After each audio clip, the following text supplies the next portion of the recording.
Hashtag to God be the glory, not to Mary. Mga Katoliko, CFD or apologist, alam nyo ba kung bakit si Maria ang nagdalang tao at nanganak kay Jesus? Dahil iyon kay Jose na asawa niya.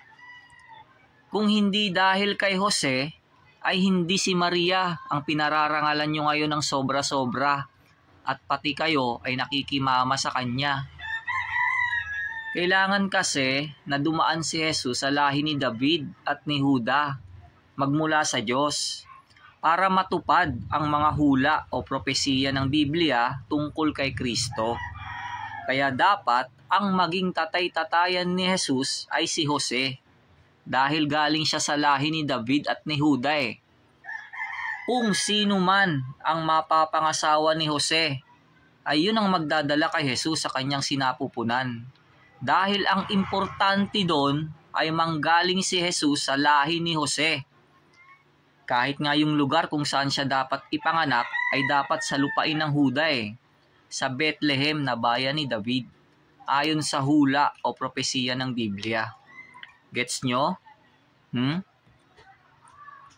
Sa mga lalaki nakalinya si Kristo magmula sa Diyos hanggang kay Jose, hindi sa babae. Grabe kayo magparangal kay Maria, sinasamba nyo na. Wala talaga kayong kaalam-alam sa Biblia. Pati mga pari nyo, mga tanga. Tingnan nyo kung ano ang sabi ng Panginoong Hesus kay Maria na ginagawa nyong Diyos na makapangyarihan sa lahat.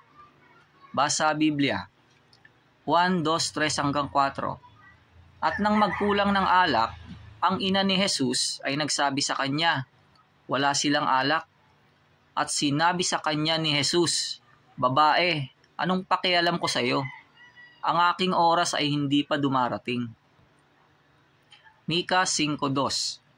Ngunit ikaw, Bethlehem Ephrata, na maliit upang lumagay sa libu-libu ng Huda, mula sa iyo ay lalabas sa akin ang isa na magpupuno sa Israel, na ang pinagbuhatan niya ay mula ng una, mula ng walang hanggan. Lucas 3:23-31-33-38.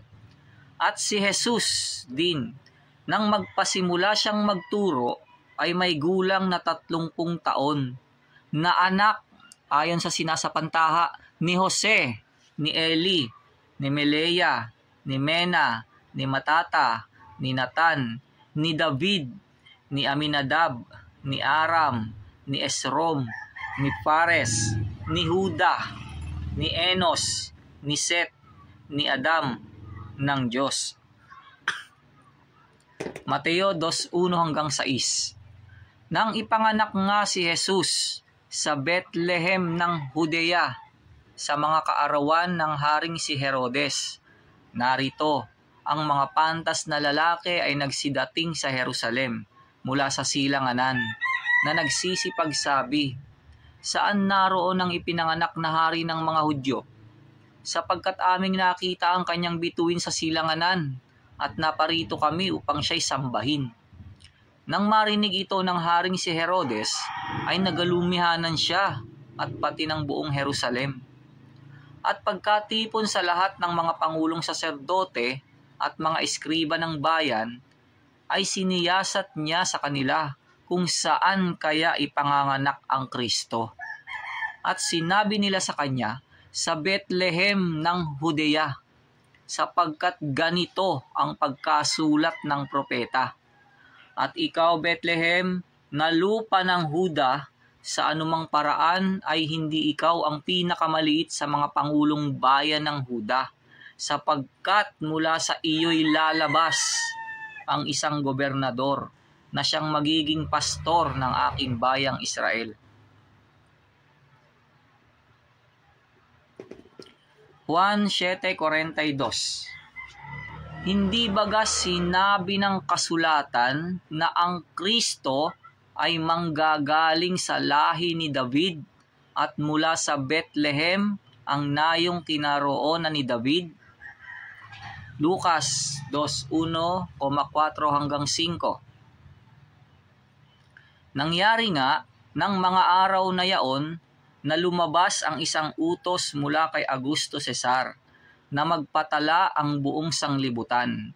At si Jose naman ay umahon mula sa Galilea, mula sa bayan ng Nazaret, hanggang sa Judea, sa bayan ni David, na kung tawagi Bethlehem, sapagkat siya'y sa angkan at sa lahi ni David, upang patala siya pati ni Maria, na mag-aasawa sa kanya, na kasalukuyang kagampan.